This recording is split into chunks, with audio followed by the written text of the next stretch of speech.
कुछ दिन पहले जीनत अमान ने लिव इन रिलेशन के सपोर्ट में एक स्टेटमेंट दी थी। इससे कई लोग नाराज हो गए थे और एक तरह से सोशल मीडिया पर बहस शुरू हो गई थी। कुछ लोग सपोर्ट कर रहे थे तो कुछ विरोध में थे। अब पता चला है कि सोमी अली, जी हाँ, वही सलमान खान की एक्स गर्लफ्रेंड, उन्होंने जीनत अमान के उस स्टेटमेंट का सपोर्ट किया है। उनका मानना है कि लिव इन रिलेशन से तलाक की दरें कम होती हैं। खैर, आप उनकी बात से सहमत भी हो सकते हैं और डिसएग्री भी, लेकिन अगर आप भी लिव इन रिलेशन में हैं तो आपको पता होना चाहिए कि भारत में लिव इन रिलेशनशिप को लेकर क्या नियम है। आज के इस वीडियो में हम इसी के बारे में बात करेंगे। सबसे पहले तो समझते हैं कि लिव इन रिलेशन होता क्या है। बेसिकली जब कोई प्रेमी जोड़ा जो कि अनमैरिड है, बालिग है, बिना शादी के एक ही छत के नीचे रहते हैं तो इसे लिव इन रिलेशन कहा जाता है। अब समझते हैं कि क्या कहता है कानून। भारतीय कानून के अनुसार ये कतई गलत नहीं है। आर्टिकल 19A और आर्टिकल 21 लिव इन रिलेशन को एक सपोर्टिव बेस देते हैं।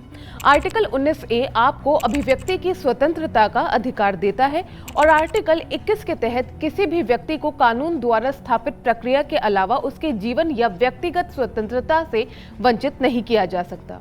लिव इन रिलेशन के लिए अलग से कोई कानून नहीं है। जो भी सुरक्षा मिलती है वो इन्हीं दो कानूनों के अंतर्गत मिलती है।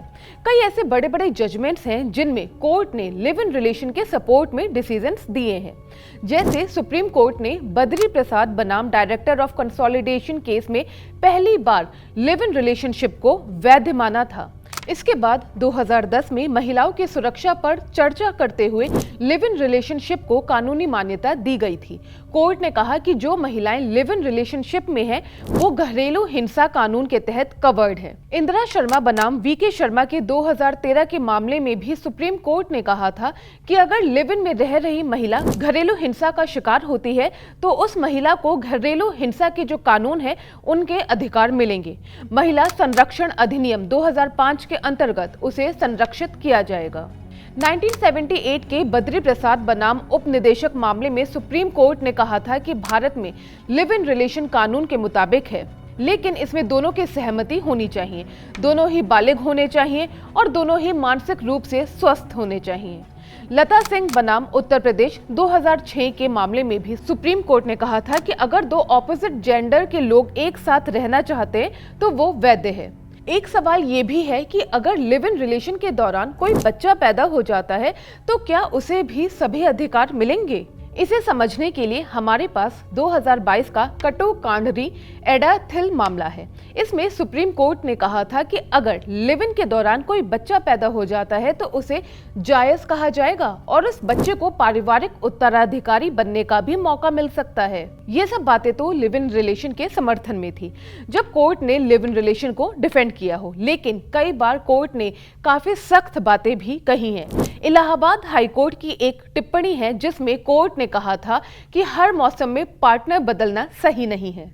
छत्तीसगढ़ हाई कोर्ट ने हाल ही में लिव इन रिलेशन से जुड़े एक मामले की सुनवाई के दौरान ये माना कि आजकल शादी की बजाय लोग लिव इन को ज्यादा तरजीह दे रहे हैं, क्योंकि इसमें जब हालात बिगड़ते हैं तो निकलना आसान रह जाता है, या यूं कहें कि रिश्ता तोड़ना आसान रहता है। हाल ही में उत्तराखंड में यूसीसी यानी कि यूनिफॉर्म सिविल कोड पास हुआ जिसमें लिव इन रिलेशन को एक परिभाषा दी गई। इस परिभाषा को देने के पीछे का एक कारण बताया जाता है कि जिससे लिव इन टर्म का मिसयूज ना हो। इसके अनुसार एक बालिग पुरुष और बालिग महिला अगर पहले से किसी शादी में या किसी रिश्ते में नहीं है तो ये दोनों एक वेबसाइट पर जाकर लिव इन रिलेशन के लिए रजिस्टर करवा सकते हैं। इसमें उन्हें एक रसीद मिलेगी और ये जानकारी उनके अभिभावकों या माता पिता को दी जाएगी। कहा जाता है कि लिव इन रिलेशनशिप ने भारतीय समाज में एक नई सोच को साबित किया है। इससे पहले समाज में इसे अस्वीकार किया जाता था, लेकिन समय के साथ ये विचार शहरी समाज में तेजी से फैल रहा है। लिव इन रिलेशनशिप को अब भारतीय समाज में एक स्वाभाविक और स्वीकृत रिश्ता माना जाता है। ये विवादों का केंद्र बना हुआ है, लेकिन धीरे धीरे लोग इसे सामाजिक बदलाव के रूप में स्वीकार कर रहे हैं। हालांकि कई लोग इसके ऑपोजिशन में भी हैं और उनके अपने तर्क हैं। बहरहाल आपके इस पूरे जो लिव इन रिलेशन की कंट्रोवर्सी है जो आए दिन सोशल मीडिया पे चलती है, उसे लेकर आपकी राय क्या है जरूर बताइएगा कमेंट बॉक्स में। मैं हूं गरिमा, आप देख रहे हैं स्विच।